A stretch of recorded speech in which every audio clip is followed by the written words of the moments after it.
فرماتے ہیں کہ آپ نے فرمایا جنوں کی 3 قسمیں ہیں، جنوں کی 3 قسمیں ہیں۔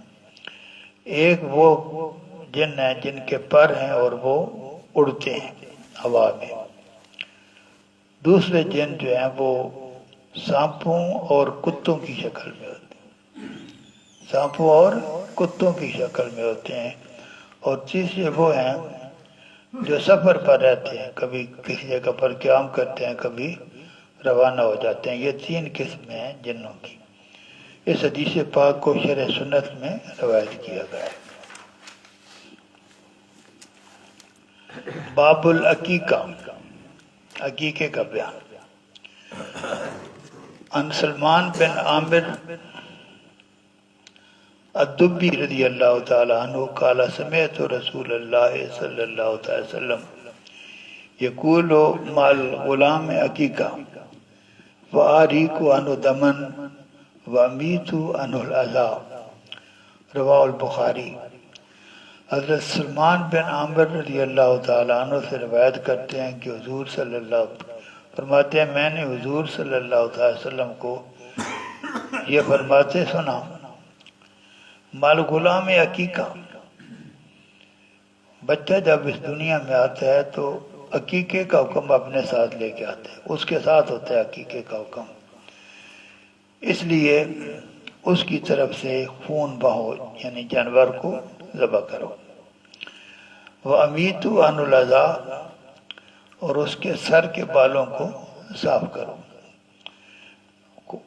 جب وہ عقیقہ کرو، جانور ذبح کرو اور اس کے بال جو ہے وہ ان کو کاٹو۔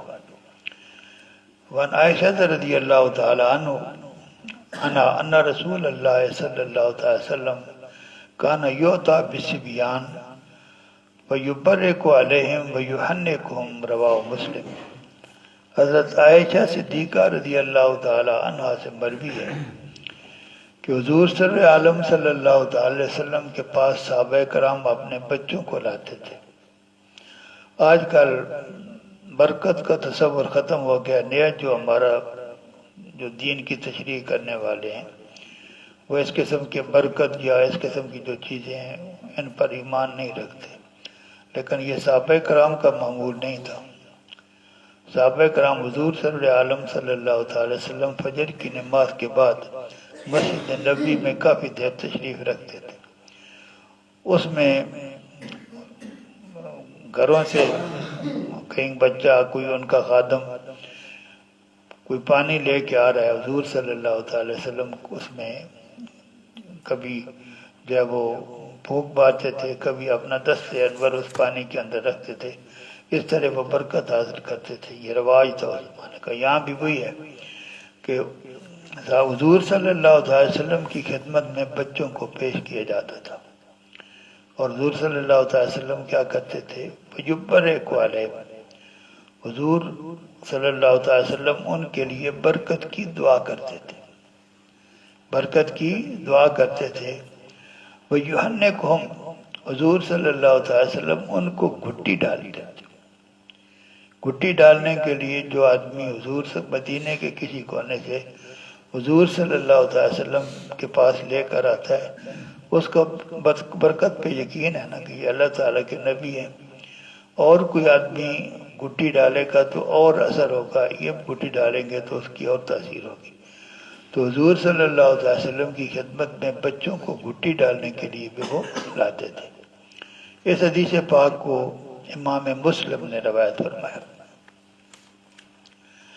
وان اسماء بنت ابی بکر رضی اللہ تعالی عنہا انہا حملت بعبد اللہ ابن زبیر بمکہ قالت فولدت بقباء ثم اتیت به رسول اللہ صلی اللہ تعالی علیہ وسلم فوضعته في جوره ثم دعا بثمرة فبدغها ثم طفل في فيه ثم حنكه ثم دعا له وبركه عليه وكان اول مولود ولد في الاسلام، متفق علیہ۔ حضرت عائشہ صدیقہ رضی اللہ تعالی عنہ، حضرت اسماء بنت ابی بکر رضی اللہ تعالی عنہ، یہ حضرت عائشہ صدیقہ کی بہن ہے، تاریخ میں ان کی بہت ساری اہمیتیں ہیں۔ حضور صلی عالم صلی اللہ تعالیٰ علیہ وسلم جب ہجرت کے موقع پر کافر جو ہے وہ راستہ روکنے کی کوشش کرتے تھے، حضور صلی اللہ علیہ وسلم نے 3 دن غار ثور میں گزارے تھے۔ غار ثور پہ چڑھنا جو ہے وہ آج کل کے تو جوان بھی نہیں چڑھ سکتے۔ حضور صلی عالم صلی اللہ تعالی وسلم کو حضرت ابوبکر صدیق اٹھا کر لے کے کر گئے تھے، اور حضرت ابوبکر صدیق رضی اللہ تعالی عنہ کا سارا خاندان خدمت میں تھا۔ اور اس میں لمبی ہو جائے گی بات، یہ جو حضرت اسماء بنت ابی بکر ہیں، یہ ہر روز جب کھانا تیار کر کے وہاں پہنچاتی تھی غار ثور میں، اور ایک دن وہ کھانے کو باندھنے کے لیے انہوں نے اپنے پٹے کو 2 ایسے کیے، اسے باندھا تو اس کی وجہ سے ان کا لقب ذن طاقتین مشہور ہو گیا۔ تو یہ ان کے حضرت عبداللہ ابن زبیر رضی اللہ تعالیٰ عنہ ان کے صاحبزادے ہیں، ان کی بھی تاریخ میں بہت اہم مقام ہے۔ تو ان کے بارے میں یہ حضرت اسماء بنت ابی بکر فرماتی ہیں کہ زبیر سے وہ حاملہ ہوئی جب ہوئی تو مکہ میں تھی، یعنی مکہ میں آئے تو ان کو حمل ٹھہرا، جس کے نتیجے میں حضرت عبداللہ بن زبیر کا اپنا ولادت ہوئی۔ اور میں نے بچے کو جنم دیا، اس وقت ہم ہجرت کر کے قباء پہنچ چکے تھے۔ قباء مدینہ کے نزدیک ایک بستی ہے، مسجد قباء، وہاں لوگ جاتے ہیں، حضور صلی اللہ علیہ وسلم ہر ہفتے کے روز جایا کرتے تھے۔ تو جب میں وہاں تھی تو میں نے اس بچے کو جنم دیا، پھر میں اس کو لے کر حضور صلی اللہ علیہ وسلم کی خدمت میں حاضر ہوئی۔ میں نے جو ہے نا اپنے بچے کو حضور صلی اللہ علیہ وسلم کی گود میں رکھ دیا، بچے کو حضور صلی اللہ علیہ وسلم کی گود میں رکھ دیا۔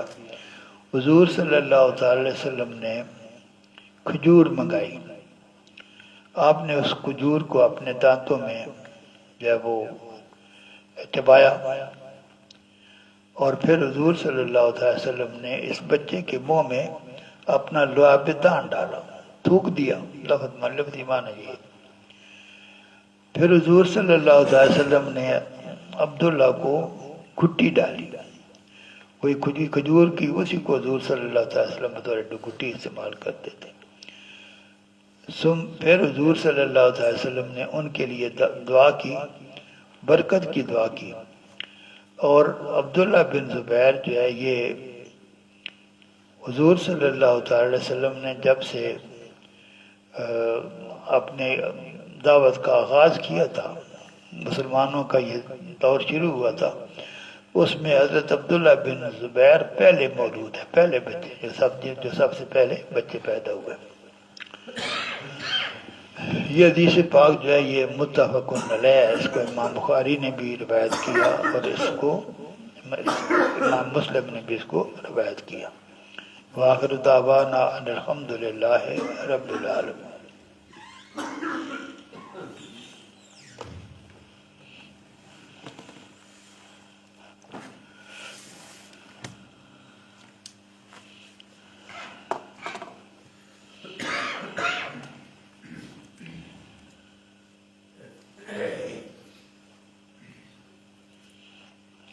کچھ وہ لوگ ہیں جن کی طرف سے صدقہ فطر دینا جو ہے وہ واجب نہیں ہے۔ کسی کا وہ غلام پہلے لکھا ہوا تھا کہ جو مدبر ہے اس کی طرف سے صدقہ فطر دینا ہے، جس کو کسی نے کہا کہ جب میں فوت ہو جاؤں گا تو آزاد ہو جائے گا، اس کو مدبر کہتے ہیں، اس کی طرف سے صدقہ فطر دینا ہے۔ کسی کو کسی نے لکھ کر دے دیا ہے کہ اتنے پیسے دے دو آزاد ہو جاؤ گے، اس کو مکاتب کہتے ہیں۔ مکاتب کی طرف سے صدقہ فطر جو ہے اس کے مالک پر واجب نہیں ہے، کیونکہ وہ تقریباً آزاد کے حکم میں شمار کیا جاتا ہے، وہ جو کماتا ہے اس کی ملکیت میں رہتا ہے، اس لیے مکاتب کی طرف سے صدقہ فطر دینا اس کے پہلے مالک کا پر واجب نہیں ہے۔ اولاد جو بالغ ہو جائے، اولاد جو بالغ ہو جائے ان کا صدقہ فطر دینا بھی ان کے والدین پر واجب نہیں، خود ان پر واجب ہے۔ تو اگر صاحب نصاب ہیں، کسی صاحب نصاب کی اولاد جب بالغ ہو جاتی تو ان کے کی ذمہ داریاں جو ہے وہ ان کی اپنی ذات پر آ جاتی ہیں۔ اگر وہ خود صاحب نصاب ہیں تو وہ زکوٰۃ بھی دیں گے، صدقہ فطر بھی دیں گے، لیکن خود اگر وہ صاحب نصاب نہیں ہیں تو والد کے صاحب نصاب ہونے کی وجہ سے وہ صاحب نصاب نہیں بن جائیں گے، اور والد پر ان کی طرف سے صدقہ فطر دینا بھی واجب نہیں ہے۔ بیوی کی طرف سے بھی صدقہ فطر دینا واجب نہیں ہے۔ لیکن جو ہمارا سسٹم ہے، ہمارا سسٹم جو ہے یہ جوائنٹ فیملی کا ہے، مل کر کماتے ہیں، تو ہمارے ہاں یہ نہ سمجھا جائے کہ عورت پہ کا صدقہ فطر جو ہے، کیونکہ جو خاوند کی ملکیت ہے وہی عورت کی بھی ملکیت ہوتی ہے۔ اگر عورت انڈیپینڈنٹ ہو تو پورے بہت سارے ہمارے ہاں جو ہم عورتیں کام کرتی ہیں یہ اس لیے کرتی ہیں، اس لیے نہیں کہ شریعت نے ان پر یہ فرض بنا کر دیا۔ عورت کی ڈیوٹی نہیں ہے کہ وہ مرد کو کھانا پکا کے کھلائے، شریعت نے مقرر نہیں کیا۔ شریعت نے مرد کی ذمہ داری لی ہے کہ وہ عورت کو کھلائے۔ یہ ہمارا جو سسٹم ہے ہمارا، اس کی وجہ سے عورت جب کھاتی تو اب جو ہے نا وہ اس قسم کا ہر کوئی انڈیپینڈنٹ ہو، اس صورت میں جو ہے عورت جو کماتی ہے وہ اس کی اپنی ملکیت ہو۔ لیکن ہمارے ہاں چونکہ جوائنٹ فیملی ہے، اکٹھے کام کرتے ہیں، نام مرد کا چل جاتا ہے، تو وہ جب صدقہ فطر دے گا تو عورت کا بھی دے گا۔ اسی طرح کوئی ایسا غلام جو کئی لوگوں میں مشترک ہو، وہ اس کی طرف سے بھی دینا جو ہے وہ صدقہ فطر کسی پر واجب نہیں ہے۔ جو غلام بھاگا ہوا ہے اس کا صدقہ فطر دینا بھی واجب نہیں ہے۔